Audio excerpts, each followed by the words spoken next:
Hello hello hello. आप सभी बच्चों को एमआर का बहुत बहुत नमस्कार। आप सभी बच्चों का स्वागत है द सुपर डुपर हिट यकीन बैच, जिसमें हम पढ़ रहे हैं मूविंग चार्जेस एंड मैग्नेटिज्म। और मूविंग चार्जेस एंड मैग्नेटिज्म का ये लेक्चर नंबर 3। पहले दो लेक्चर में हमने क्या पढ़ा था? हमने पढ़ा था बायोट-सेवार्ट लॉ। क्या होता है बायोट-सेवार्ट लॉ? तो साहब, बायोट-सेवार्ट लॉ किसी भी करंट कैरिंग वायर के बहुत छोटे से एलिमेंट डीएल जिसमें करंट फ्लो कर रहा है, इसके वजह से आर डिस्टेंस पर यहां पे जो मैग्नेटिक फील्ड हम निकालते हैं वो होता है डीबी। सर डीबी क्यों? क्योंकि छोटा सा करंट एलिमेंट लिया है। DB is equal to mu naught upon 4 pi I DL vector cross r vector divided by r cube. यहां पे क्रॉस आर वेक्टर हमने करने का पूरा का पूरा उद्देश्य था कि हमें डायरेक्शन भी चाहिए। अगर हमें डायरेक्शन नहीं चाहिए होगा तो डीबी का जो मैग्नीट्यूड होता है mu naught upon 4 pi I DL, क्या लिखेंगे सर? यहां से क्रॉस प्रोडक्ट हटाएंगे तो लिखेंगे आर साइन थीटा, है ना। ए क्रॉस बी का वैल्यू क्या होता है? ए क्रॉस बी का वैल्यू होता है ए का मैग्नीट्यूड बी का मैग्नीट्यूड इंटू साइन थीटा। तो हमें आइडियल का मैग्नीट्यूड लेना है। आइडियल आर वेक्टर का मैग्नीट्यूड आर, दोनों के बीच का angle sine theta but r cube. तो आर स्क्वायर से आर क्यू कटता है तो नीचे आर स्क्वायर बचता है। इसलिए यहां पे हम लिखते हैं mu naught upon 4 pi I DL sine theta but R square. Ideal sin theta बटा r square, where theta is the angle between, r and ideal। Okay. इसी को एक और फॉर्मेट हम ये भी लिख सकते हैं कि r वेक्टर को क्रॉस प्रोडक्ट के साथ लिखना चाहे तो r वेक्टर को हम लिख सकते हैं r का magnitude into r cap. r का मैग्नीट्यूड इस r स्क्वायर से कटेगा तो बचेगा म्यू नॉट बटा 4 pi I DL vector cross r cap बटा r स्क्वायर। कई बच्चे इतना कंफ्यूज हो जाते हैं कि कैप उनको दिखता ही नहीं, नीचे आर क्यू ढूंढ के ये टिक कर देते हैं।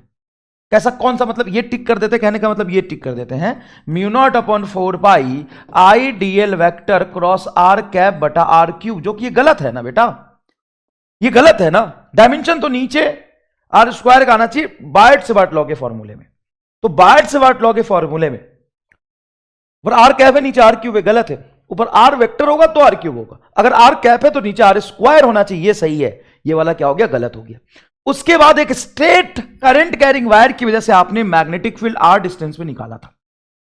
तो आर डिस्टेंस वेक्टर जो आप देख रहे हैं इस पॉइंट का, वो इस करंट कैरिंग वायर से परपेंडिकुलर होना चाहिए। और अगर ये फाइनाइट वायर है तो दोनों एंड को इस पॉइंट से मिला देंगे। क्या करेंगे? सुनिएगा ध्यान से। दोनों एंड को इस पॉइंट से मिला देंगे। अगर ये आर वेक्टर इस लाइन को जो मैंने दोनों एंड को मिलाने के लिए बनाया उससे अल्फा एंगल बना रहा है और नीचे वाले से कुछ बीटा एंगल बना रहा है, तो यहां पे मैग्नेटिक फील्ड होता है mu naught I upon 4 pi R. Mu naught बटा 4 पाई तो वैसे भी कांस्टेंट है, म्यू नॉट बटा 4 पाई आई बटा आर ये distance into sine alpha plus sign beta. और अगर हम इनफाइनाइट करंट कैरिंग वायर के लिए देखेंगे तो अल्फा और बीटा दोनों 90 हो जाएगा। तो इनफाइनाइट वायर के लिए क्या हो जाएगा? इनफाइनाइट वायर के लिए क्या हो जाएगा? म्यू नॉट आई बटा ये 2 से 4 कटेगा 2 पाई आर। और इनफाइनाइट करंट कैरिंग वायर की वजह से जो मैग्नेटिक फील्ड आता है एग्जैक्टली सर्कुलर वायर के आर रेडियस के सर्कुलर वायर के सेंटर पे उतना ही आता है। सर नहीं, आपने तो बताया नहीं, सेम आता है। अलग बरामनी तो हाँ, लगभग सेम, एक पाई का फर्क होता है, याद करिए। Mu naught I by 2 R ही तो है। हाँ, तो देखो mu naught I by 2 R, यहां पे क्या है? Mu naught I by 2 pi R. ये देखो mu naught I by 2 R और यहां 2 पाई आर, एक पाई का फैक्टर यहां पे क्या है? एक्स्ट्रा। तो आप थोड़ा सा एनालॉजी से याद रख सकते हैं कि इनफाइनाइट करंट कैरिंग वायर की वजह से जैसा फील्ड का फॉर्मेट होता है वैसे सर्कुलर वायर के सेंटर पे होता है।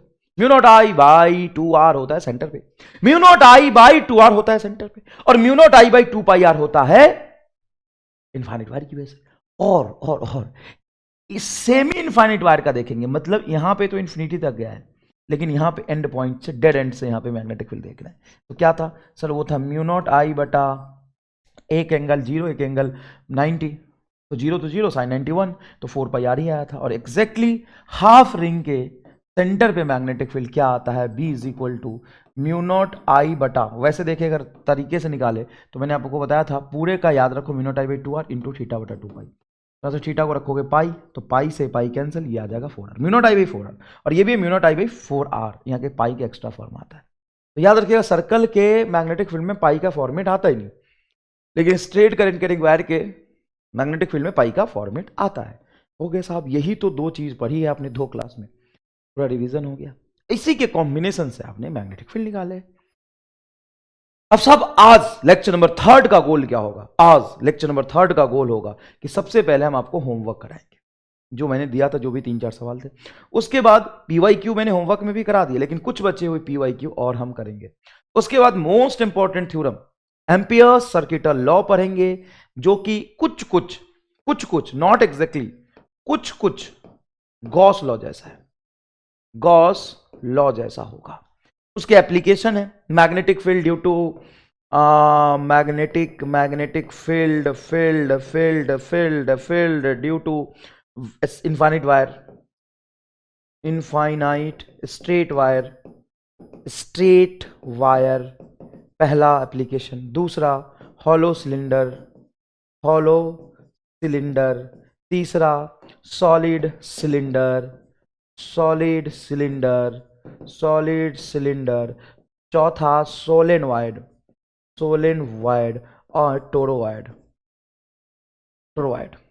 मतलब ये इसके 4-5 एग्जाम में इंपॉर्टेंट है and very very much important for NEET. अभी तक आपने जितना पढ़ा था उसमें नीट पे तो सवाल आए आई है, मैंने लास्ट लेक्चर में, सेकंड लेक्चर में बहुत सारे सवाल कराए थे। साथ साथ में इस पे भी नीट में बहुत सारे सवाल पूछे, 1 2 3 4 5। Infinite wire, hollow cylinder, solid cylinder, solenoid, toroid, बहुत ज्यादा। तो एम्पियर सर्किटल लॉ नहीं, पहले होमवर्क कर लेते हैं। तो होमवर्क कहाँ है? लास्ट में रख लिया होमवर्क, है ना, वो कंफ्यूजन क्रिएट करता है, इसलिए मैंने क्या कर लिया, लास्ट में रख लिया। देखिए ये सवाल पूछा हुआ है AIPMT 2014 का। 2 identical long conducting wire AOB and COD are placed at right angle to each other with one above the other such that O is their common point of intersection, but cross नहीं कर रहा एक दूसरे से ऊपर जाके, ऐसे मान सकते हो, ये वायर जा रहा है ऐसे घूम के। The wires carry I1 and I2 current respectively. Point P is lying at distance D from O. Distance from O along a direction perpendicular to the plane containing the wires. Wires जो plane बना रहे उस plane के perpendicular direction में, उस plane के कहां है? परपेंडिकुलर डायरेक्शन में। मतलब एक वायर ये रहा आपका, दूसरा वायर ये रहा। अब ये 2 वायर खुद एक दूसरे के परपेंडिकुलर है, एक मान लो y में एक x में, खुद परपेंडिकुलर है, ये XY प्लेन बना रहे हैं दोनों वायर मिलके। अब इसके प्लेन से d डिस्टेंस, यहां पे फील्ड देखना है, यहां पे the magnetic field eight point P यहां पे, जो कि O से D डिस्टेंस पे है। तो बेटा इसके वजह से यहां पे मैग्नेटिक फील्ड क्या होगा? सर थंब को रख देते हैं हम करंट की डायरेक्शन में, रखिए थंब को रख देते हैं करंट की डायरेक्शन में। कहां चाहिए? यहां चाहिए क्या? यहां तो बाहर की तरफ आ रही, देखिए कर्लिंग फिंगर कहां है? बाहर आ रहा। नहीं सर यहां चाहिए, काई करंट जा रहा ऊपर वायर में, यहां चाहिए, यहां पे D डिस्टेंस पे। तो मैग्नेटिक फील्ड किधर आ रहा? इधर, पहले वायर की वजह से मैग्नेटिक फील्ड इधर आ रहा। अब इसकी वजह से तो सर करंट इसमें आगे जा रहा है, कहां निकालना है? सर यहां पे निकालना है, यहां पे। अब नहीं घबराइए नहीं, ये रहा करंट की डायरेक्शन, हाँ सर कहां फील्ड निकालना है? सर यहां पे निकालना है। तो आपको क्या करना है? ऐसे हाथ रखना है, थंब को करंट की तरफ रख दीजिए, यहां पे देखिए कहां जा रहा है, नीचे। बेटा स्ट्रेट करंट कैरिंग वायर में मैग्नेटिक फील्ड निकालने के लिए थंब को हम करंट की डायरेक्शन में रखते हैं और कर्लिंग फिंगर को हम ऐसे रखते हैं, ऐसे मैंने बोला था ना घुमाना है, ऐसे रखते एकदम। तो बताइए ये करंट और यहां पे नीचे की तरफ एक मैग्नेटिक फील्ड, यहां पे B2 नीचे की तरफ आएगा। अब obvious सी बात है कि जब मैग्नीट्यूड निकालेंगे 90 डिग्री पे, दोनों का वेक्टर सम करेंगे। हाँ इसके वजह से मैग्नेटिक फील्ड आएगा, अभी हमने पढ़ा म्यू नॉट I बटा 4 पाई R, सर D ये आएगा म्यू नॉट I1 बटा 4 पाई D। ये क्या होगा? म्यू नॉट I2 बटा 4 पाई D। मैग्नेटिक फील्ड वेक्टर होता है, I कैप होगा, तो ये कह सकते हैं माइनस J कैप है, इसका मैग्नीट्यूड निकाल दीजिए। मैग्नीट्यूड निकालेंगे तो म्यू नॉट I बटा 4 पाई D, एक मिनट 2 पाई D होता है ना इनफाइनाइट वायर के लिए, सॉरी बेटा ये मेरी गलती है, आई एम सॉरी। आप भी ये गलती नहीं करिएगा जल्दीबाजी में। म्यू नॉट I बटा 2 पाई D, म्यू नॉट I बटा 2 पाई D, हर 4 ऑप्शन में 4 नहीं था। तो म्यू नॉट बटा 2 पाई D बाहर निकल जाएगा, I1 और I2 का वेक्टर सम करेंगे, I1 का होल स्क्वायर प्लस I2 का होल स्क्वायर का रूट D आंसर आ जाएगा। Next, a charge Q is uniformly spread on a thin ring of radius R. The ring rotates about this axis with a uniform frequency f. The magnetic field induction at the center of the ring is. Ring के centre पे magnetic field कितना produce होगा? ये ring है, ring पे total charge कितना distribute कर दिया? Q। अरे भाई साहब ये तो मैंने करा दिया था। इस क्रॉस सेक्शन एरिया से टोटल T टाइम में कितने चार्ज क्रॉस करेंगे? ऐसा रिंग है ना, ऐसे से घूम रहा है। अब टोटल रिंग पे चार्ज हमने रखा है क्यू, लीनियर चार्ज डिस्ट्रीब्यूशन है। तो यहां से टोटल कैपिटल टी टाइम में एक रोटेशन में कितने चार्ज क्रॉस करेगा, ठीक करेगा, तो एवरेज करंट कितना प्रोड्यूस हो जाएगा, सर एवरेज करंट हो जाएगा टोटल चार्ज बटा टाइम, यही तो होता है, तो क्यूएफ हो गया। और magnetic field circular current carrying wire की वजह से, मतलब ये रिंग में ऐसे करंट फ्लो करेगा तो इसकी वजह से चार्ज फ्लो करेगा, तो उसी की वजह से तो करंट आएगा, और जिधर चार्ज पॉजिटिव चार्ज फ्लो करता है उसी डायरेक्शन में करंट आएगा, तो एवरेज करंट हो गया क्यूएफ। तो म्यू नॉट आई की जगह पे आप रख देंगे क्यूएफ बटा 2 पाई आर, सॉरी सर्कल है ना तो 2 नहीं आएगा, पाई नहीं आएगा, 2r, तो म्यू क्यूएफ बटा 2r, म्यू नॉट क्यूएफ बटा 2r, म्यू नॉट क्यूएफ बटा 2r, ये आपका आंसर हो जाएगा। देखो सर्कल वाले केस में पाई तो आता नहीं, तो ये तो तुम्हारा गलत है, और फ्रीक्वेंसी नीचे नहीं आएगा ऊपर जाएगा, तो सही हो गया यार। नेक्स्ट ये find magnetic field at the centre of circular loop shown in a figure. तो देखो बेटा ये 3 सेक्शन है तुम्हारे, एक यहां से लेके यहां तक वायर है सेमी इनफाइनाइट, इसकी वजह से r डिस्टेंस में मैग्नेटिक फील्ड, तो पहले वाले की वजह से मैग्नेटिक फील्ड लिखोगे म्यू नॉट आई बटा 4 पाई आर, क्योंकि सेमी इनफाइनाइट है, तो mu naught I by 4 pi R sine 0 plus sine 1, तो ये आ जाएगा mu naught I by 4 pi R plus mu naught I by 4 pi R. ये कहां से आ गया सर, इसके लिए, और दोनों का करंट आगे जा रहा, ऊपर में यहां पे मैग्नेटिक फील्ड चाहिए, देखो करंट आगे मैग्नेटिक फील्ड यहां चाहिए, तो कहां होगा, बाहर की तरफ, यहां पे करंट आगे मैग्नेटिक फील्ड यहां चाहिए, कहां होगा, बाहर की तरफ, तो दोनों बाहर की तरफ मैग्नेटिक फील्ड ऐड कर देंगे डॉट वाला। अब इस सर्कल है, सर्कल में करंट ऐसे बैठ रहा, देखो ना कैसा करंट है, क्लॉकवाइज, थंब कहां जा रहा, अंदर, तो मैग्नेटिक फील्ड हो जाएगा आपका mu naught I by 2r का cross, mu naught I by 2r का क्रॉस, देखिए ध्यान से, mu naught I by 2r का cross, mu naught I by 2r का क्रॉस, समझ आया ये बात अच्छे से। ये रहा आपका मैग्नेटिक फील्ड की वैल्यू, देखिए ना क्रॉस, क्लॉकवाइज में अंदर की तरफ फील्ड जाएगा, एंटी क्लॉकवाइज में बाहर की तरफ फील्ड जाएगा, सही है। Next, at what distance on the axis where the centre of circular current carrying of radius r magnetic field becomes 1/8 of the magnetic field at the centre. ये तो मैंने सवाल उल्टा कराया था तुम्हें, ये सवाल डन है, पहले भी करा दिया था मैंने, एक उल्टा सेंस में मैंने कराया था। तो ये कुछ 3-4 सवाल आपको दिए थे, 1 2 3 4, ये थे आपके होमवर्क। अब हम थोड़े से PYQ में जाते हैं, एक और, ये नीट 2019 का सवाल है, बहुत इजी सवाल है, ऐसे कंसेप्ट मैंने आपको बहुत अच्छे से समझाए हैं, नीट 2019 का सवाल है, ठीक है ना। सवाल देखिएगा एक बार, सवाल देखिएगा एक बार, A straight conductor carrying current I is split into 2 parts as shown in a figure. Straight current conductor current I split into 2 part, देखिए यहां से करंट आया ऐसे 2 पार्ट में बटा, एक ऊपर एक नीचे, 2 part as shown in a figure. The radius of the circular loop is r, the total magnetic field at the centre p at the loop is 0। यही है क्या ऑप्शन में, तो ये वाला सवाल तो आपने कराया ही नहीं था सर, ये तो कुछ नया सवाल है सर, यहाँ भगवान से सर क्या कह रहा हूँ सर, समझ नहीं आ रहा सर। अब देख क्या मैंने ऐसे सवाल कराया, मैंने ऐसे 6 सवाल कराए कि किसी भी एक पॉइंट पे मान लो करंट आया और दूसरे पॉइंट से करंट निकल रहा, दूसरे पॉइंट से करंट क्या निकल रहा, आ रहा और दूसरे से निकल रहा, तो नेट मैग्नेटिक फील्ड क्या हो जाएगा, इधर से आएगा इधर से आएगा। उसी तरीके से यहां से देखो, कुछ करंट इधर से आया, कुछ करंट इधर से आया, I1 I2 सेम होगा कि अलग, सर अलग होगा। ज्यादा करंट किस में जाएगा, I2 में, क्यों, क्योंकि यहां से यहां तक रेसिस्टेंस ज्यादा ऑफर करेगा और ये कुछ कम रेसिस्टेंस ऑफर करेगा। ज्यादा करंट जाएगा लेकिन यहां पे आर्क लेंथ कम है, इसमें कम करंट है लेकिन आर्क लेंथ ज्यादा है, तो दोनों का मैग्नेटिक फील्ड का वैल्यू सेम आएगा। देखो इसका मैग्नेटिक फील्ड अंदर की तरफ और इसका मैग्नेटिक फील्ड बाहर की तरफ। सर नहीं आया, मैंने प्रूफ किया था स्क्वायर में सेम तरीके से, मैंने स्क्वायर में सेम तरीके से ये चीज आपके लिए प्रूफ करी थी, सेम तरीके से स्क्वायर में ये चीज मैंने आपके लिए क्या करा था, प्रूफ करा था, याद करिए, सेम कंसेप्ट से सेम तरीके से प्रूफ करा था। डन, कुछ मतलब ही नहीं है, मतलब ही नहीं है।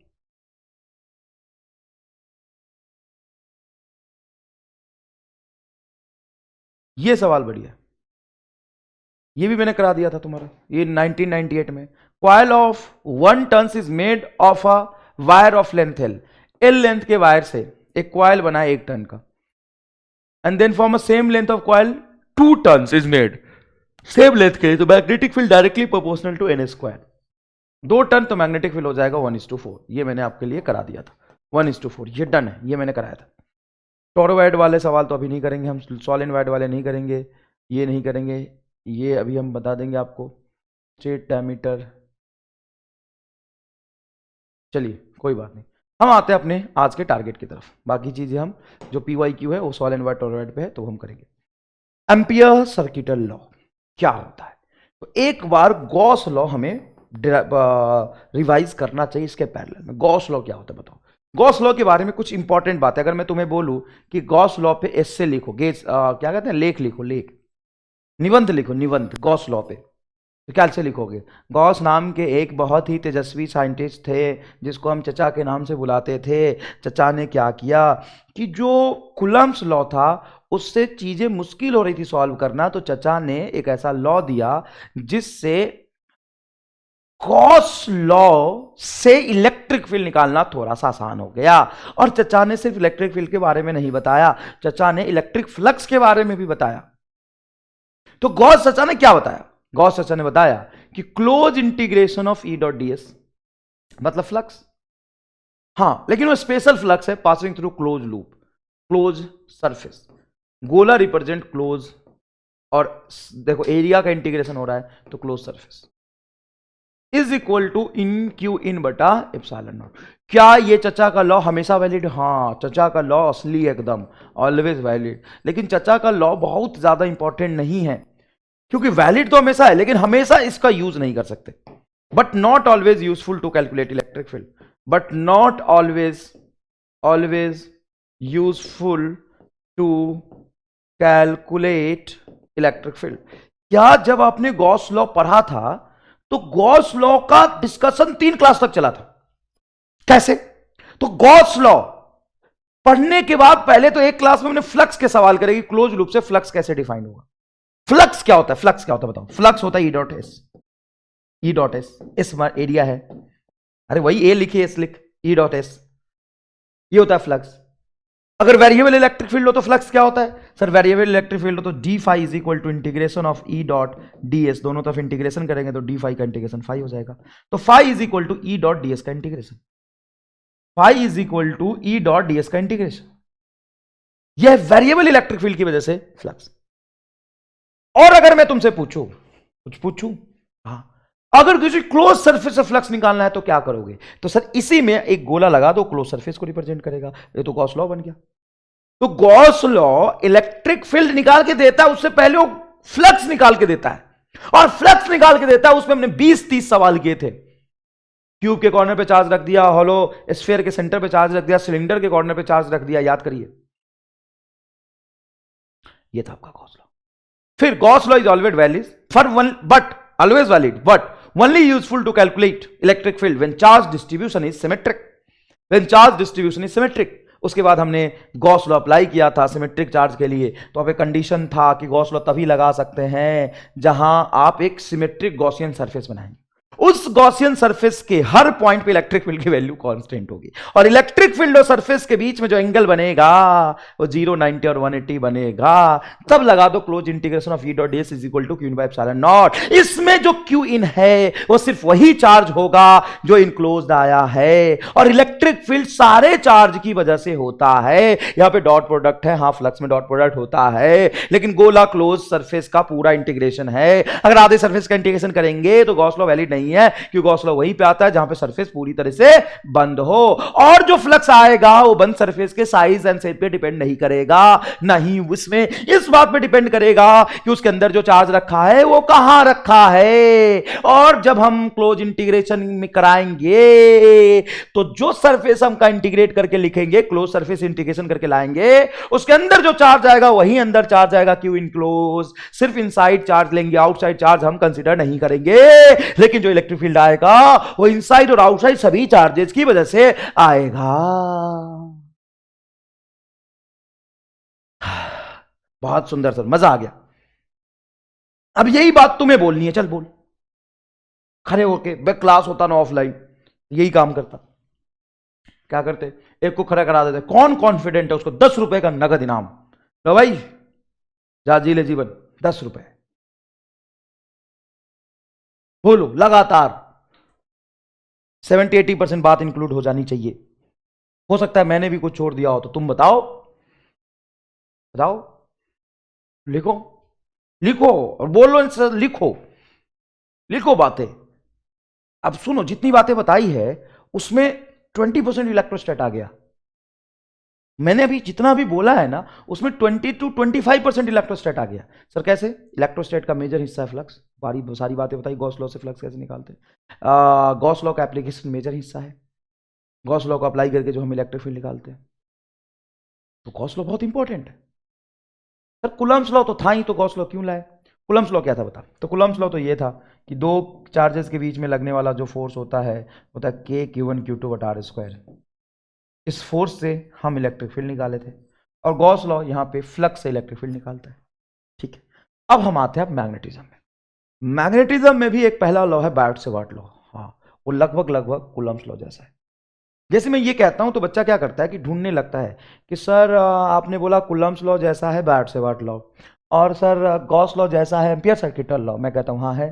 तो सर लेकिन इसमें तो हुआ, इसमें ये है। अरे भाई साहब, अब तुम्हारी पुरानी कोई दोस्त थी, ठीक है, उससे तुम्हारा ब्रेकअप हो गया, अब नहीं आई, नहीं का काम क्या है?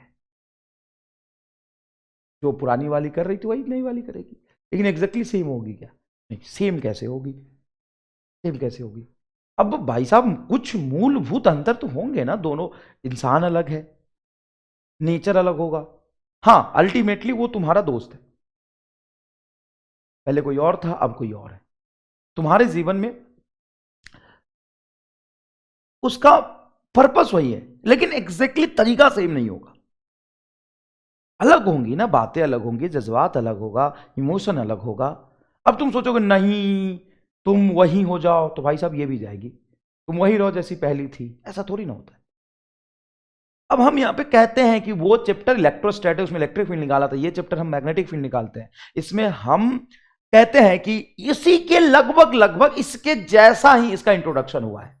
अब सेम नहीं होगा, क्योंकि पहला स्टेटमेंट ये लिखता है वो कंट्राडिक्टरी है। ये कहता है क्लोज इंटीग्रेशन ऑफ, यहां क्या लिखा था? Close integration of E dot D S, यहां close integration of B dot D L है। लेंथ एलिमेंट लिया है मैंने यहां पे, small length element, small length element, मतलब मैग्नेटिक फील्ड का इंटीग्रेशन लेंथ के साथ कर रहे हैं। यहां पे मैग्नेट इलेक्ट्रिक फील्ड का इंटीग्रेशन एरिया के साथ कर रहे हैं, खत्म कहानी। यहां पे क्लोज एरियल इंटीग्रेशन है, यहां पे क्लोज लाइन इंटीग्रेशन है। क्या बोलोगे इसको?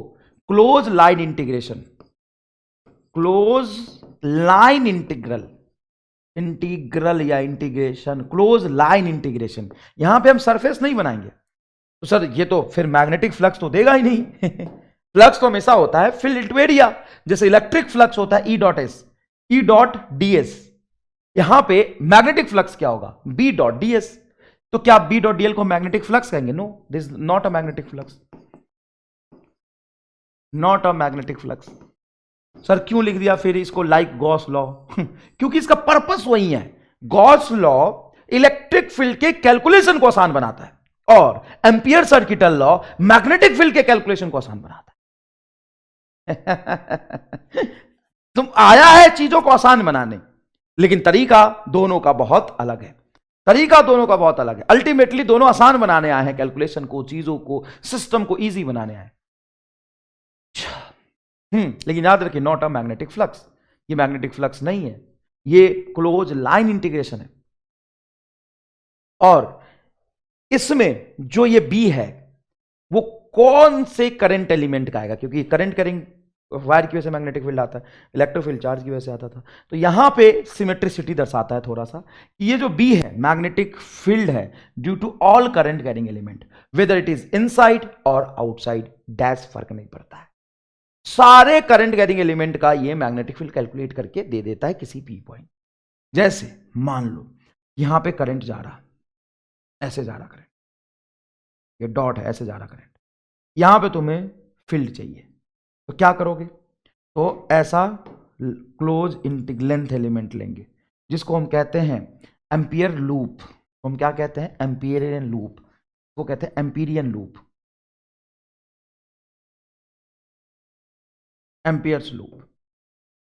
एम्पियर चाचा ने क्या दिया था? अपना लूप दिया था। जैसे गॉस चाचा ने क्या दिया था? गॉसियन सरफेस दिया था।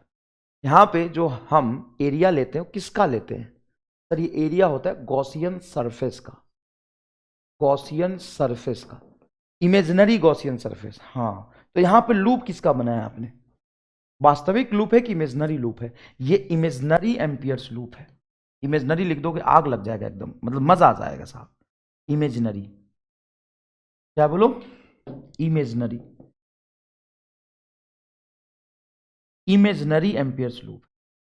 अच्छा, अब इमेजिनरी एम्पिरियन लूप के अंदर जो करंट आएगा वही आपको लेना है। मान लो बाहर एक वायर ऐसे जा रही जिसमें करंट कुछ I2 फ्लो कर रहा, तो एम्पीरियन लूप जो क्लोज इंटीग्रेशन ऑफ IDL करेगा उसमें करंट वही लो लेगा जो इनक्लोज्ड आया है, सारे करंट नहीं ले लेगा। जैसे यहां पे चार्ज हम वही लेते हैं जो इनक्लोज्ड आता है, और लॉ है, हम क्यों लेते हैं हमें नहीं पता, एम्पीरियन से पूछो, लॉ दिया इसने, ये तुम्हें याद रखना है। लॉ क्या है, क्या कहता है, इसकी कंडीशंस क्या है। मैग्नेटिक फील्ड किसका निकलेगा साहब? ये कहता है कि मैग्नेटिक फील्ड तो सारे का निकलेगा, whether it is magnetic field due to I1 और I2, ये नेट मैग्नेटिक फील्ड कैलकुलेट करके दे देता है। आश्चर्य की बात है भाई, क्या करें, बहुत ज्यादा आश्चर्य की बात है। ये मैग्नेटिक फील्ड नेट कैलकुलेट करके देता है। तो ऐसे तो यहां पे गलत होता हुआ दिखाई दे रहा है। सबसे पहली बात, अगर ऐसा वायर है तो यहां पे जो एम्पीरियन लूप तुम कैलकुलेट करके मैग्नेटिक फील्ड निकालोगे ना, वो सही नहीं निकलेगा। क्यों? क्योंकि हमेशा एम्पीरियन लूप करंट डिस्ट्रीब्यूशन से सिमेट्रिक होना चाहिए। हाँ सर, एक तो बाहर वायर छूट गया, एक अंदर वायर है, तो एक्चुअली अप्लाई करके मैग्नेटिक फील्ड निकालना यहाँ पे बहुत कॉम्प्लिकेटेड हो जाएगा। एम्पीरियन लूप हमेशा सिमेट्रिक होना चाहिए। तो अगर बात करोगे कि इलेक्ट्रिक फील्ड कैलकुलेट करके दिखाओ, तो वहां पे बहुत सारी चीजें आ जाती है। जैसे गॉस लॉ ऑलवेज वैलिड है, लेकिन गॉस लॉ यूजफुल हमेशा नहीं इलेक्ट्रिक फील्ड कैलकुलेट करने के लिए। तो यहां पे एम्पीरियन लूप हमेशा वैलिड है। मान लो तुमने यहां पे एम्पीरियन लूप बना दिया, ध्यान सुनना, बहुत कंसेप्चुअल बात है। जितनी देर में मैं समझा रहा हूं ना, ये और ये समझाया, मुझे लगता है 10-15 मिनट हो गए। 10 मिनट में तो लोग 2 सवाल कराते थे एम्पियर लूप लिख के। लेकिन आपको मैं जो चीजें बोल रहा हूं ना, आपको सुन के मजा आ रहा होगा, यार क्या बढ़िया बढ़िया बातें बता रहा है ये। पहले उसने सीधा नहीं बोला, उसने बताया कि गॉस लॉ क्या था, पूरा बताया। सीधा नहीं बोला कि लाइक गॉस लॉ, सीधा लिख दिया। उसने बताया कि गॉस लॉ में फ्लक्स आता है, लेकिन इसमें एम्पियर लूप में फ्लक्स नहीं आता। उसमें एरिया इंटीग्रल है, इसमें लाइन इंटीग्रल है, और ये हमेशा वैलिड है। ये क्या है? हमेशा वैलिड है। इसमें छोटा छोटा लेंथ काटते हैं, छोटा छोटा डीएल लेंथ काट के हम इंटीग्रेट करते हैं। लेंथ किसका काटेंगे? तो लेंथ के लिए तो हमें क्लोज लाइन चाहिए। हाँ, तो इसलिए बोलते हैं क्लोज, अगर लाइन बना के क्लोज कर दो तो लूप बन जाएगा। तो हमने लिखा imaginary ampere loop. Sir close line हमेशा लूप थोड़ी ना होता है। जैसे मान लो ऐसा कर दिया हमने, ऐसा कर दिया, जैसे ऐसा ऐसा कर दिया, तो भाई साहब ये कैसा लूप बनाया तुमने? ये वैसे भी फालतू है। सिमेट्रिक होना चाहिए लूप, समझ में आया कि नहीं? ठीक है, तो सुनना, क्या मैं कोई सा भी रैंडम लूप कैलकुलेट कर लेता हूं? एक वायर बाहर जा रहा है, एक वायर अंदर है, एक वायर फिर नीचे जा रहा, मान लो कुछ ऐसा है। तो क्या मैंने यहां पे जो लूप बनाया है उसके लिए Amperian loop, Ampere's law valid है?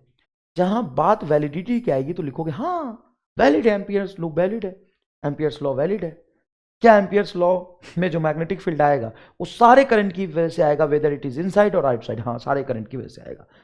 सारे करंट का मैग्नेटिक फील्ड होगा, मतलब ये जो भी है ना वो सारे करंट का होगा। और जो हम करंट इसके अंदर लेंगे वो सिर्फ लूप के अंदर वाला करंट ही लेंगे।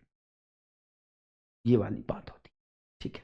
अब इंपॉर्टेंट बात, जो सबसे ज्यादा कंफ्यूजन होता है बच्चों को अगर ना बताया जाए तो, यहां पे close integration B dot DL is equal to mu naught I enclose. यहां पे ये डीएल क्या है? पर वो आई डी एल बार्ट से वाट लॉ में जो आता था, DV is equal to mu naught बटा 4 पाई आई डी एल, वो वाला डीएल है। अब देख रहे हैं यहाँ पे कितना कंट्राडिक्शन है। ये डीएल किसका है? एक लाइन करंट कैरिंग वायर का स्मॉल एलिमेंट आईडीएल काटा है, तो करंट कैरिंग वायर का छोटा सा लेंथ यहां पे लेते हैं आईडीएल। ये डीएल अलग है। यहां पे इंटीग्रेशन में बी डॉट डीएल है, ये डीएल है एम्पीरियन लूप का small element, small element of Amperian loop, small element length element of Ampere's loop, amperes loop. ये एम्पियर्स लूप का छोटा सा डीएल काटा है मैंने, मतलब यहां पे ये लेंथ करंट कैरिंग वायर से कोई मतलब नहीं, ये डीएल लेंथ काटा है। अच्छा, तो इस डीएल लेंथ का कुछ डायरेक्शन भी होगा, वेक्टर होगा। हाँ, इसको हम बाउंड्री के टेंजेंशियल डायरेक्शन में मानते हैं, DL along the tangent to the boundary. अच्छा बेटा, ये बात है। हाँ, आओ लिखते हैं यहां पे, close integration of B is a vector physical quantity, dl is a vector physical quantity, mu naught I include.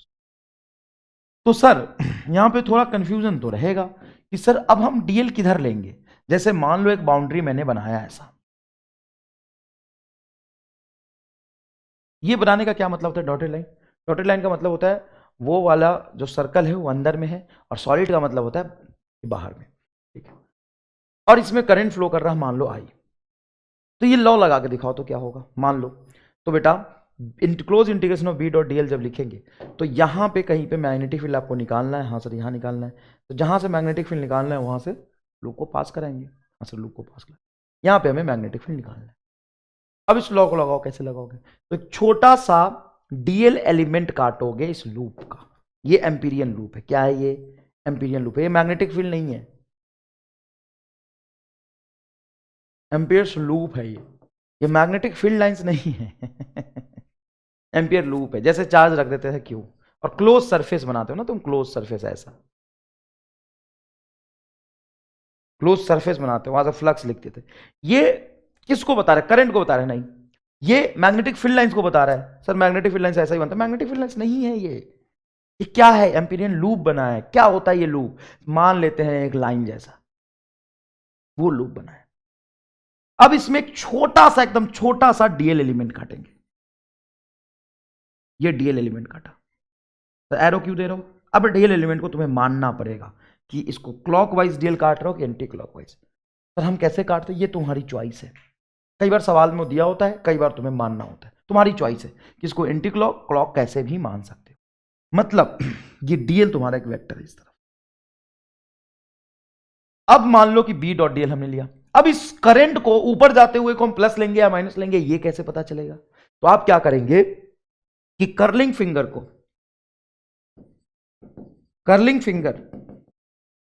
along the boundary of loop,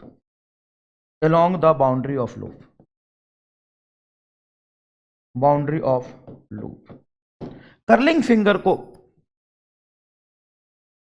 आप बाउंड्री की तरफ रखेंगे, कर्लिंग फिंगर को आप लूप के बाउंड्री की तरफ रखेंगे, जैसे ये जा रहा तो कर्लिंग फिंगर को आप ऐसे रखेंगे, इधर होता तो ऐसे रखते, ऐसे ऐसे जा रहा है, देखो कर्लिंग फिंगर को ऐसे रखेंगे, ऐसा लूप बना हुआ है, कर्लिंग फिंगर को ऐसे रखेंगे, जो थंब होगा,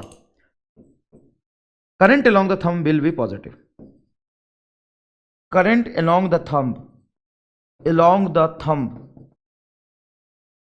will be positive, तो जो थंब के along करंट आएगा वो पॉजिटिव होगा, और थंब के अपोजिट जो करंट जाएगा वो निगेटिव होगा। तो अब यहां पे लिखेंगे आप अच्छा उसका रीजन बताता हूं पॉजिटिव क्यों होता है, क्योंकि तुम्हें इस करंट कैरिंग वायर का मैग्नेटिक फील्ड का पैटर्न पता है कैसा होगा। मान लो मैं तुमसे यहां पे पूछूं कि मैग्नेटिक फील्ड किधर होगा, तो तुमने एक डीएल एलिमेंट अपने आप से मान लिया था इधर, हाँ। अब मैं पूछूं मैग्नेटिक फील्ड किधर होगा बताओ, तो मैग्नेटिक फील्ड कैसे निकालते हैं, करंट कैरिंग वायर की वजह से मैग्नेटिक फील्ड का पैटर्न कैसे निकालते हैं, तो आप जाते हैं करंट कैरिंग वायर लेते हैं, जिधर करंट जा रहा होता है उधर थंब रख देते हैं और कर्लिंग फिंगर ले जाते हैं वहां पे, तो आपने इधर थंब रख दिया, कर्लिंग फिंगर आप यहां ले गए। अब जैसे ही कर्लिंग फिंगर आप यहां ले गए तो मैग्नेटिक फील्ड किधर है, इस तरफ, अच्छा, और डीएल एलिमेंट भी आपने उधर ही काटा है, इसलिए आप करंट को पॉजिटिव ले, ये एक रीजन है। लेकिन अब इतना सोचोगे, दो चीजें कैलकुलेट करोगे, या सिंपल ऐसे देखो, तुमने जिधर डीएल माना ठीक है उधर कर्लिंग फिंगर रख दो, और थंब के डायरेक्शन में जो करंट है उसको पॉजिटिव लो, थंब के अपोजिट है उसको नेगेटिव लो, बात खत्म। अब चार चीजें थोड़ी ना सोचोगे, ऐसे ही किताबों में लिखा होता है, कोई चार चीजें आपको सोचने की जरूरत नहीं है। समझ में आया, हाँ। अब लगाओ लॉ, क्या लोगे सर, यहां पे close integration of magnetic field B और ये छोटा सा DL element DL is equal to mu naught enclosed current is I, हो गया। अब मैग्नेटिक फील्ड और डीएल में एंगल देखोगे तो यहाँ पे मैग्नेटिक फील्ड देखो इधर बी और डीएल में एंगल है तुम्हारा 0 डिग्री, cos 0 1 आ जाएगा। इस तरीके से हम एम्पियर्स लॉ लगाते हैं। अब देखो problem solving strategy for the Ampere's law, ampere law से प्रॉब्लम कैसे सॉल्व करते हैं उसकी स्ट्रेटजी हम यहां पे डिस्कस करने वाले हैं। To apply Ampere's law to calculate the magnetic field B use following procedure. पहला, draw an appropriate Ampere's loop. Appropriate Ampere's loop का मतलब है symmetric Ampere's loop that must be symmetric to the current distribution, symmetric to current distribution.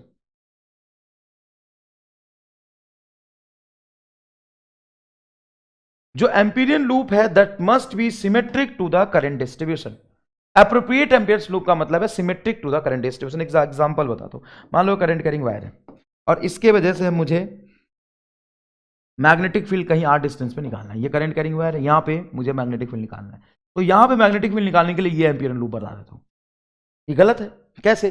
तो पहली बात, जिस point पे मैं निकालना है उस पॉइंट से एम्पीरियन लूप पास नहीं कर रहा। जैसे जिस पॉइंट पे मैं निकालना होता है वहां पे गॉसियन सरफेस पास करना चाहिए, तो जिस पॉइंट पे आपको मैग्नेटिक फील्ड निकालना है एम्पीरियन लूप वहां से पास करना चाहिए। दूसरी बात, एम्पीरियन लूप ऐसा होना चाहिए कि करंट डिस्ट्रीब्यूशन से वो सिमेट्रिक हो। ठीक है।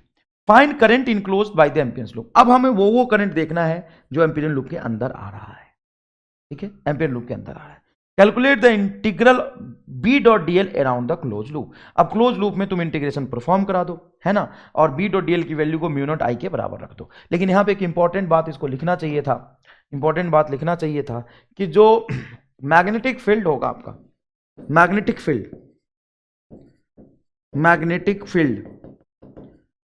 Must be constant at all point, at all point magnetic field must be constant at all point of the Ampere's loop।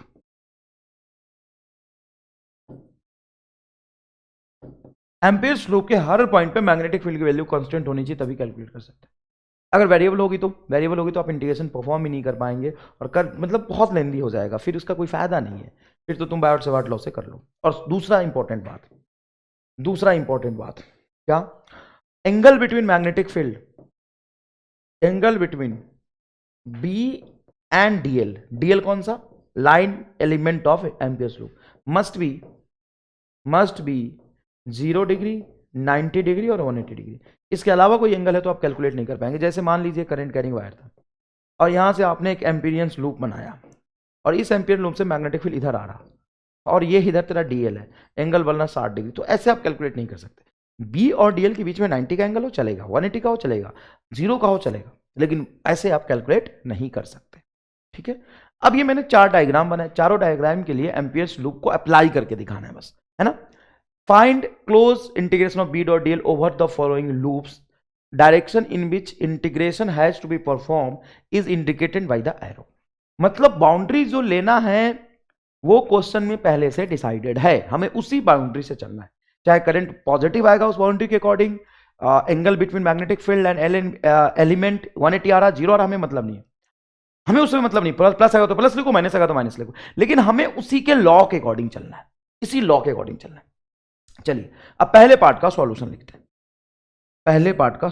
हैं, क्या लिखेंगे sir? Close integration of B dot DL. Sir इसमें ये कैसे पता चलेगा कि डॉट प्रोडक्ट आएगा? तो फॉर्मूला है।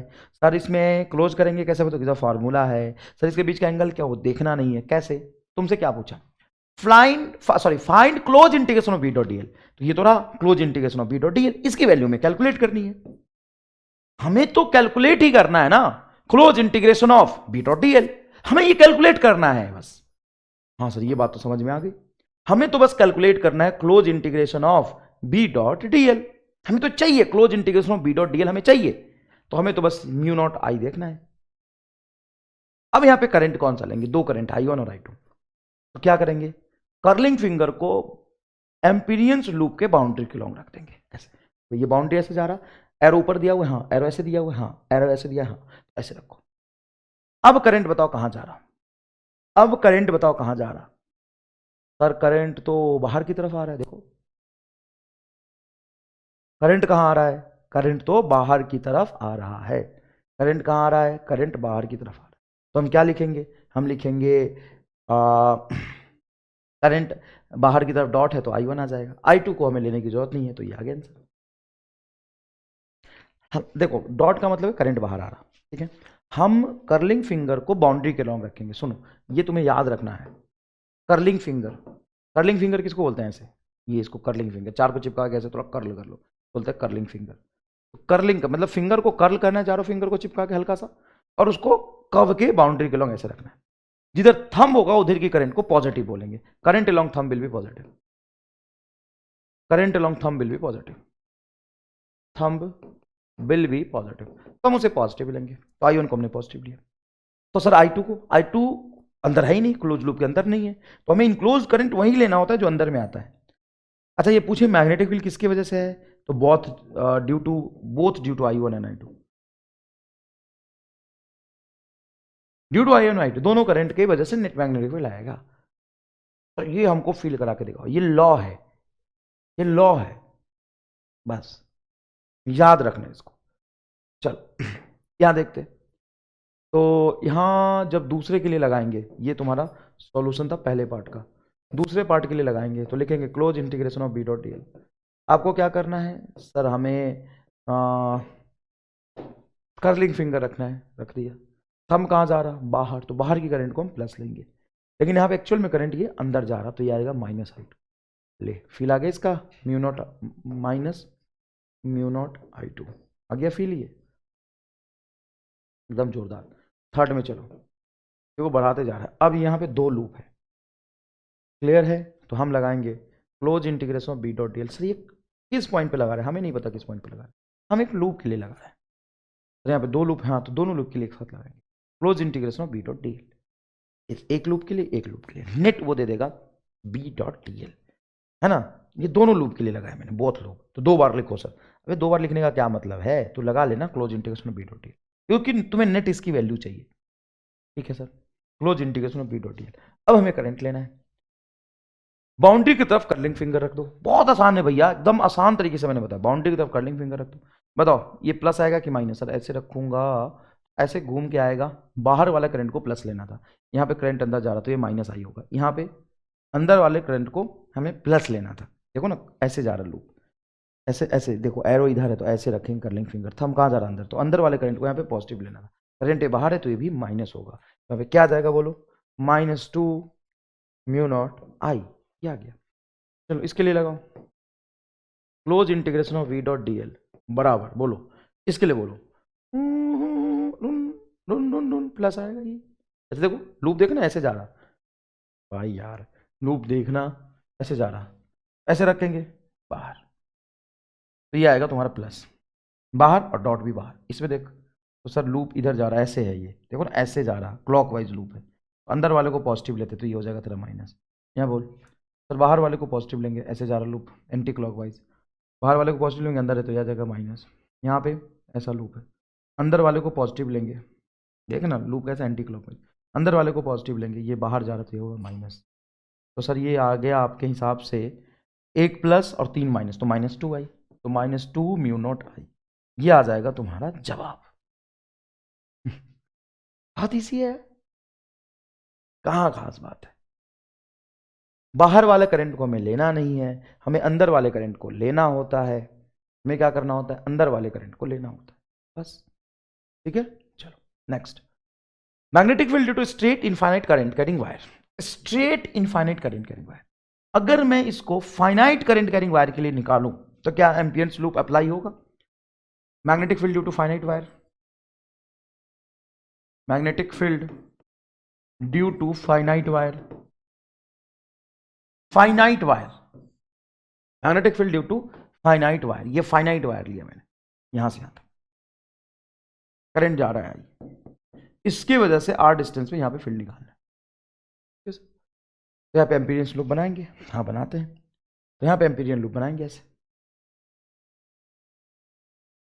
लेकिन ये सिमेट्रिक है, इस बात की क्या गारंटी है। Sir what is the meaning of symmetricity. Symmetricity का मतलब होता है कि जैसे मैं जितना अपर वाले एंड से नीचे होगा उतना नीचे वाले एंड से ऊपर होगा, ये होता है सिमेट्रिसिटी का मतलब।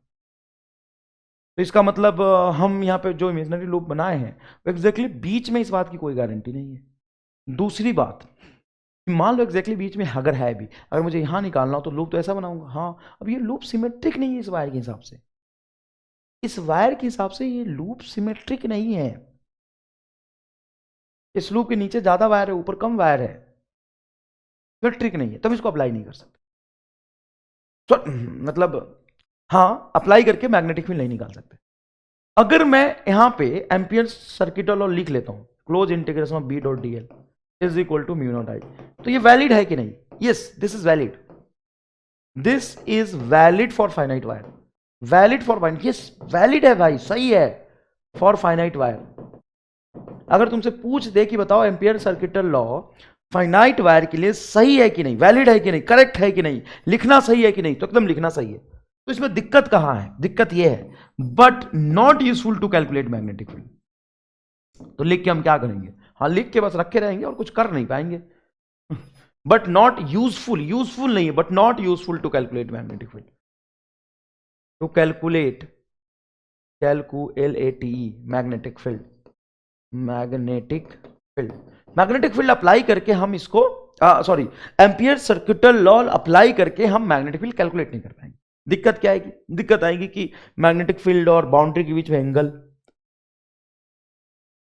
ये दिक्कत आएगी। बहुत सारी प्रॉब्लम है यहां पे। मैग्नेटिक फील्ड का वैल्यू कांस्टेंट हर जगह पे नहीं हो पाएगा, दिखते हैं थोड़ी सी। दूसरी बात यहां पे जो मैग्नेटिक फील्ड आएगा ना बेटा, जैसे जैसे हम बीच में देखेंगे ना तो एग्जैक्टली मैग्नेटिक फील्ड अंदर होगा, लेकिन ऊपर वाले इसमें अगर आप ढंग से देखो तो मैग्नेटिक फील्ड थोड़ा टेढ़ा आएगा। टेढ़ा क्यों आएगा? टेढ़ा इसलिए आएगा, मान लो वायर यहां से यहां तक है, क्या यहां पे मैग्नेटिक फील्ड डेवलप नहीं होगा? और थोड़ा तो यहां भी होगा, तो मैग्नेटिक फील्ड थोड़ा टेढ़ा होता जाएगा। सिमेट्रिक नहीं है ना चीजें। तो Ampere circuital law is valid और नॉट वैलिड, लिखना सही है। Close integration of B dot DL लिख लो। यहां पे डॉट पढ़ रहा हो तो कुछ कॉस थीटा आएगा, हर जगह पे एंगल अलग अलग आएगा, तो हर जगह के लिए एंगल अलग अलग होगा, मैग्नेटिक फील्ड वेरिएबल हो जाएगा, सिमेट्रिक लूप नहीं है। तो यहां पे ये लिखना सही है, एंगल लिख लो बी डॉट डीएल, हर जगह एंगल अलग अलग होगा तो हर पॉइंट के लिए अलग अलग आएगा थीटा। तो हर पॉइंट के लिए थीटा अलग अलग आएगा तो उसको अप्लाई करके मैग्नेटिक फील्ड निकालना बहुत मुश्किल हो जाएगा। ठीक है, अब यहां पे magnetic field due to straight infinite current carrying wire, straight infinite current carrying wire, infinite length का है। सर इसका मैग्नेटिक फील्ड तो हम बायट लॉ से निकाल चुके हैं। आप निकाल चुके हैं। यहां पे देखिएगा एम्पियर सर्किटल लॉ से निकालना कितना आसान होगा। आपने फाइनाइट के लिए फॉर्मूला रटा हुआ है, फिर उसमें 90-90 रख के निकालते हैं। Mu naught I by 2r, 2 pi R, wire है तो पाई भी आता है, mu naught I by 2 pi R. एक तरीका बता दिया मैंने कि अगर वायर है तो पाई आएगा, सर्कल में पाई नहीं आता, म्यू नॉट आई बाई 2 पाई। अब यहां पे मान लीजिए कि इस पॉइंट पे यहां से r डिस्टेंस पे हमको निकालना है मैग्नेटिक फील्ड, तो क्या करेंगे? तो यहां पे मैग्नेटिक फील्ड निकालने के लिए आप एम्पीरियन लूप बनाएंगे। That Amperian loop must be symmetric. आप एम्पीरियन लूप ऐसा नहीं बना सकते। Symmetric to the charge current distribution, current से सिमेट्रिक होना चाहिए। कैसा बना लेते हैं? ये भी नहीं बना सकते क्योंकि एम्पीरियन लूप उस पॉइंट से पास करना चाहिए जहां पे हमें फील्ड निकालना है। तो हमें फील्ड कहां निकालना है साहब? हमें फील्ड यहां निकालना है। यहां से पास करता हुआ एक एम्पीरियन लूप बनाएंगे, यहां पे एक छोटा सा डीएल एलिमेंट काट लेंगे, छोटा सा डीएल एलिमेंट काट लेंगे ऐसा। तो आपने किधर लिया है बाउंड्री? एम्पीरियन लूप का एलिमेंट इधर लिया है। अब एम्पीरियन लूप के एलिमेंट की तरफ पे आप डीएल हाथ रखेंगे और इसको ऐसे घुमाएंगे तो करंट कहाँ जा रहा? ऊपर जा रहा। तो यहाँ पे अप्लाई करिए, फॉर्मूला अप्लाई करिए, close integration of B dot DL is equal to mu naught I in. जो फॉर्मूला अप्लाई किया है उसमें आपने चेक कहाँ किया कि एंगल मैग्नेटिक फील्ड जो आएगा उसकी वजह से कितना हो रहा? देखो करंट ऊपर जा रहा। हाँ, और कहाँ निकालना है सर? यहाँ देखना है। तो यहाँ पे किधर होगा मैग्नेटिक फील्ड? सर यहाँ पे मैग्नेटिक फील्ड अंदर की तरफ जाएगा, यहाँ पे अंदर की तरफ जाएगा, यहाँ पे ऐसे होगा, यहाँ पे किधर होगा? सर इस तरफ होगा, यहाँ पे इधर की तरफ होगा। यहाँ पे मैग्नेटिक फील्ड का पैटर्न एक बार बताइए ना, कहाँ है? डॉट है, यहाँ पे क्रॉस है मैग्नेटिक फील्ड, यहाँ पे इधर की तरफ जा रहा है मैग्नेटिक। तो मैग्नेटिक फील्ड का और डीएल के बीच में एंगल 0 डिग्री। यहाँ पे तो यहाँ पे एलिमेंट देखो, तुमने एलिमेंट ऐसे काटा है तो एलिमेंट इधर होगा, यहाँ पे एलिमेंट इधर होगा, ये डीएल छोटा छोटा एलिमेंट, ये एलिमेंट इधर होगा। तो हर इंस्टेंट पे जो डीएल एलिमेंट है और जो मैग्नेटिक फील्ड है उसके बीच में एंगल क्या है? 0 डिग्री। 0, 90 नहीं तो 180 होना चाहिए। दूसरी बात, क्या यहाँ पे हर पॉइंट पे, एम्पीरियन लूप के हर पॉइंट पे मैग्नेटिक फील्ड की वैल्यू कांस्टेंट है? हाँ, ये बता रहा हूँ, अच्छी बात है। दोबारा तुम्हारे दिमाग में आए कि ये कंडीशन होना चाहिए, नहीं तो है, मैं डायरेक्ट लगा के निकाल भी सकता हूँ। तो हर जगह मैग्नेटिक फील्ड की वैल्यू क्या होगी? सेम आएगी। तो मैग्नेटिक फील्ड की वैल्यू हर जगह सेम है तो इसको हम इंटीग्रेशन से बाहर निकाल लेंगे, क्योंकि हम इंटीग्रेट तो वेरिएबल को करते हैं, कांस्टेंट को हम क्या करें? तो बी हम बाहर निकाल लेंगे, इसलिए निकालना आसान हो जाता है। अगर बी की वैल्यू वेरिएबल लेते हैं तो मुश्किल हो जाएगा, तो हम कहते हैं कि रहने दो, हम इससे हम नहीं निकालेंगे, यूजफुल नहीं है ये, वैलिड है लेकिन यूजफुल नहीं है। समझ में आता है फर्क वैलिड और यूजफुल का? बी बाहर, क्लोज इंटीग्रेशन ऑफ ये बचेगा DL is equal to mu naught total enclose current is I. इस लूप के अंदर जो करंट आएगा उसी को हम लेंगे। तो लूप कितने करंट को इनक्लोज कर रहा है? लूप के अंदर एक करंट आया बस आई, म्यू नॉट आई। अब डीएल एलिमेंट का क्लोज लाइन इंटीग्रल करेंगे। गोला का मतलब क्लोज लाइन इंटीग्रल। तो जहां से आपने स्टार्ट किया था वहां से क्लोज कर दीजिए। तो डीएल ये लिया था, यहां पहुंच जाएंगे। मतलब तो टोटल सरकमफ्रेंस हो गया, टोटल लेंथ का इंटीग्रेशन। डीएल का इंटीग्रेशन मतलब टोटल लेंथ, डीएल का इंटीग्रेशन एल।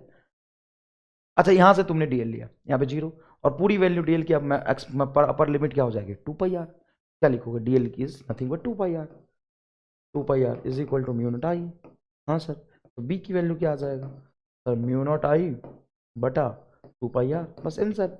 अब इसमें कंसेप्चुअल बातें हमें इतनी बताई इसलिए हमें समय लगा, नहीं तो ये तो दो ही लाइन का कैलकुलेशन है। ये आपने लॉ लगाया, बी बाहर, डीएल की वैल्यू 2πr। मैं यहाँ भी लिख सकता था बी बाहर और क्लोज इंटीग्रेशन डीएल 2πr बराबर म्यू नॉट आई। तो म्यू नॉट आई बटा 2πr इज आंसर। खत्म।